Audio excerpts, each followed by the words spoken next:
alguien que consiguió acceso al lugar santísimo. Se está hablando de alguien que tiene acceso para subir al monte, tomar pasto y bajar a la multitud y traerle comida. Por eso me ministraba alimentado de la fuente. ¿Quién es la fuente? La fuente es Cristo. Por eso podemos ver que alegóricamente Él habla constantemente en los evangelios de que Él es un río de agua viva, de que Él es la fuente inagotable. Y el salmista se cansó de hablar en todos los salmos que escribió sobre los prototipos de Cristo. Y decía el Salmo 1: porque el árbol plantado junto a fuentes de agua dará su fruto a su tiempo y sus hojas no caen. Dándome a entender que hay promesas para aquellos que se conectan a la fuente. Pero yo no voy a digerir el tema en lo que David habló, sino en uno de los mayores exponentes para mí de lo que es Cristo en el Nuevo Testamento, y es Pablo, el apóstol Pablo. Primero de Corintios capítulo 13. El apóstol y autor habla y él dice, escuche, en el versículo 10, primero lea el encabezado que dice colaboradores de Dios. Dice, de manera que yo, hermano, él está hablando en primera y en segunda persona, Pablo. Y desde el versículo 10 vamos a comenzar. Dice, yo, arquitecto perito, que es un arquitecto. ¿Por qué Pablo comienza a hablar así? ¿Por qué Pablo habla de vasija? Pablo dice, yo, arquitecto perito, puse fundamento y otro edificaron sobre este fundamento. Efesios capítulo 2, versículo 20, dice Pablo, edificados todos sobre el fundamento de los apóstoles y los profetas. O sea, acá hay un fundamento donde todo aquel que determine edificar en Cristo tiene que edificar. Y él dice, si alguno no entiende quién es la roca inconmovible, porque cuando él dice en Efesios 2:20, edificado sobre el fundamento de los apóstoles y los profetas, siendo Cristo la piedra angular, está diciendo que los apóstoles y los profetas revelan el misterio de la cruz, que es la roca inconmovible, Cristo. Por eso menciona a los apóstoles y los profetas. ¿Quiénes son los apóstoles? Los apóstoles son los que revelan el misterio de la cruz.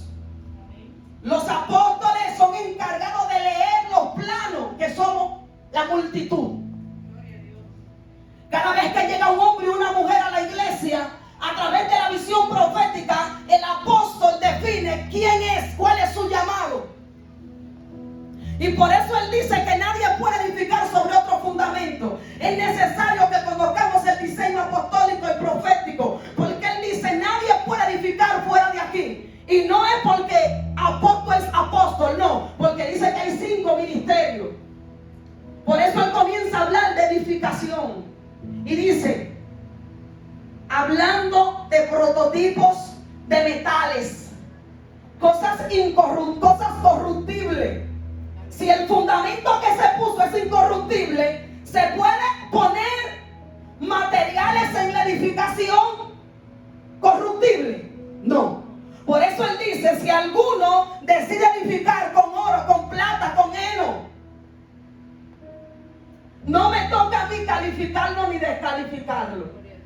Porque todas las edificaciones serán pasadas por el fuego. No dando a entender de que van a pasar por el fuego para ver si son oro, plata o heno, no. Sino para ver lo que tienen en sus manos. Porque como una vasija de oro va a tener bronce en sus manos, como una vasija de plata va a tener oro en sus manos. Cada vasija, según la fuente, según el diseño otorgado por Dios, tiene que tener algo en sus manos. Y por eso él dice, están habiendo muchas edificaciones incorruptible, siendo el fundamento incorruptible, pero no hay quien se levante y juzgue esas edificaciones, porque hay uno y se llama el fuego. Por eso me llama la atención, Febe, cuando Pablo habla de las multiformas en gracia. Cuando Pablo habla de las multiformas en gracia, habla de los multidiseños. Y también habla de donde hay multidiseños, hay multirevelaciones. Porque a cada vasija se le revela un misterio según el asiento, el nivel de fe y el nivel de gracia que se le otorga. Y Pablo está diciendo, según las multiformas en gracia, un misterio. Él dice, ¿qué está pasando con las multiformas en gracia? Que mucha gente está tomando la gracia para libertinaje. Y cuando el fuego va y mira lo que hay en sus manos, su edificación es quemada y están reprobados en el mundo de los espíritus. Aunque sigamos ministrando en el altar, aunque sigamos operando en el poder de los dones, estamos reprobados. Porque estamos teniendo en nuestras manos diseños repetitivos. Porque como dice Pablo, no hemos sido hallados en él. Porque cuando tú logras ser hallado en él, el diseño que fluye de ti no es una imitación, es algo genuino, original, auténtico. Ay, Dios mío.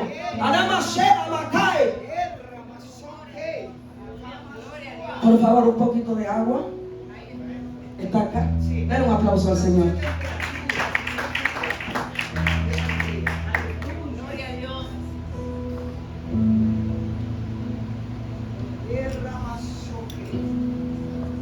Por eso me llamó la atención este tema, alimentados de la fuente. Cuando se está hablando de fuente, no se está hablando de agua en sí. Se está hablando de los ríos de agua viva que la samaritana sintió. Se está hablando de la palabra. Pero es imposible que yo profetice que soy alimentada de la fuente cuando lo que está saliendo de mi fuente son aguas amargas. Son palabras sin identidad. Son palabras que no salieron de un depósito de espíritu, sino de conocimiento impartido por hombre. Porque una cosa es un depósito de conocimiento y otra cosa es un depósito de conocimiento con espíritu. Porque cuando tú has sido procesado y calificado por el mundo de los espíritus, no tan solo se te da el conocimiento, sino que un depósito del espíritu para que la palabra salga con poder. Por eso me llama la atención este tema, alimentado de la fuente. La fuente cubre en generaciones. Por eso me llama la atención, Febe, la promesa que cae sobre Abraham. Y si se da cuenta, Abraham no es judío. Porque la promesa se le da a Israel. La promesa recae sobre Israel, pero quien la recibe de primicia es un gentil. Porque Abraham fue que le dijeron, Albania, en ti serán benditas todas las naciones. Y ahí no estaba Jacob, de donde salió Israel. Aleluya, así es. Y Jehová cada vez que se revela dice, yo soy el Dios de Abraham, de Isaac y de Jacob. Todavía ni Abraham ni Isaac se han revelado. Aleluya. Dile a alguien fuente de palabra. Las fuentes de palabra no solamente te cubren a ti, cubren tus generaciones. Trillan caminos rectos para que los cojos no se pierdan. Trillan caminos rectos para que los ciegos caminen. Abaseco, ahora Masal. ¿Dónde estaba Abraham y Isaac? Él dice que es el Dios de ellos y no han nacido. Así es. Aleluya. Por eso me gusta, Albania, que cuando nosotros como patriarcas, porque ellos representan patriarcas, decidimos padecer por nuestros simientes. Hay gigantes que nosotros no pudimos derribar porque nuestra fuerza no nos dieron. Pero por causa de los puentes de palabra, nuestros hijos caminan caminan en ellos y llegan a lugares ya no a pelear sino a poseer. Aleluya. Si analizamos desde Génesis, Dios mío, cuando yo recibí este tema, mi espíritu se impactaba. Génesis capítulo 26. ¿Sabe lo que revela? Revela cuando Abraham, escuche esto, así mismo, cuando Isaac llega con Rebeca, y cuando Isaac llega con Rebeca al mismo lugar donde Abraham llegó con Sara, a Egipto, se encuentra con un escenario parecido y comete el mismo error que Abraham cometió, porque de la fuente que salió Isaac tenía imperfecciones gigantes que Abraham no pudo matar. Por eso me llama la atención que cuando a Isaac le toca el momento de llegar acá, hay otro gobernador y hay otra atmósfera, pero el simiente en él es el mismo y miente igual que su padre. Rebeca es mi hermana. Y Abraham dijo, Sara es mi hermana. Mira, Sara, tú tienes que mentir, porque tú sabes que si se dan cuenta que yo soy tu esposo, me matan y te toman como esposa. Es una fuente. Y por más cosas que le ocultemos a nuestros hijos, ellos se van a alimentar. Por eso me gusta que lo que se manifiesta aquí es poderoso, porque luego Isaac se encuentra con los mismos pozos que Abraham abrió. Pero Febe, pasaron ya 30 años. Pasaron cuántos años, Febe, y todavía nuestros hijos están peleando con cosas que nosotros, nuestros padres, sabemos que en nuestros hogares se manifiestan. Y no es cuestión de resolver con charla ni con impartición, porque no es problema ni psicológico ni psiquiátrico. Estamos hablando de demonios generacionales, que son las mayores fuentes que alimentan nuestros simientes.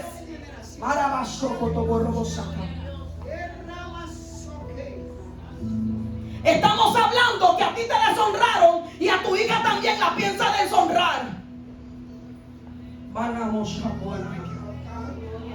Cuando Isaac llega a esta tierra, a Isaac no le dijeron que su papá estaba ahí, pero literalmente él manifestó todo. La única diferencia fue que parece que hubo algo que Abraham no se enseñoreó, pero él sí. Dice que los pozos que le taparon a Abraham, él lo destapó. Y dice que se lo quitaron. Pero como él cargaba una fuente, a él no le importó. Él lo dejó. Y de lo que él se empoderó, se dieron cuenta de que el problema no estaba en los pozos, el problema era la fuente que él cargaba. Que él podía acabar en el desierto más árido y ahí iba a crecer y iba a fructificar. Porque había una palabra y una promesa. Y era que el Dios de Abraham seguía a Isaac y iba a tener que seguir a Jacob. Jacob llega a Betel, a donde pasó Abraham y a donde pasó Isaac. Y Jacob en ese lugar encuentra también depósito de espíritu. Dice que cuando recuesta su cabeza, lugar terrible no es más casa de Dios que puerta del cielo. Y dice que le cambia el nombre y le pone, ya no te llamará Luz sino Betel, casa de Dios y puerta del cielo. Dile a alguien, alimentados por la fuente. Dígale, alimentados por la fuente. Llega Macayana. Mire, en un momento yo vi un congreso de adoradores y músicos, y ese congreso se llamaba Se Busca un Tañedor. Y cuando yo pude, Wilmeris, entrar en la interpretación de esta palabra, mi espíritu se vivificó. Dios mío, porque yo pude entender tantas cosas. Usted puede leer la Biblia completa y usted no la va a entender, porque la Biblia se lee por revelación y la Biblia está sellada, y eres sellada según el orden de los tiempo en su vida. Amén. Por más que tú leas la Biblia entera, no la vas a entender. Porque hay misterios y revelaciones que están sellados y van a ser revelados en el momento predestinado. Por eso Daniel, el ángel, le dijo: sella esa palabra hasta que llegue el momento. Aleluya, gloria a Dios. Hay veces que usted lee una palabra muchas veces, pero hay un día que la lee y vivifica tu espíritu, porque era el día y la hora. Gloria a Dios. Abre el depósito de conocimiento cuando tú la lees. Por eso cuando tú estés enojado y tengas rencor, ira, enojo, no leas la Biblia, porque ella no te va a decir nada, ella está sellada. Ante los únicos que la Biblia se le sella es ante un espíritu íntegro. Aleluya. Por eso es que a veces la leemos y solamente son letras. Ese día yo leí esta palabra.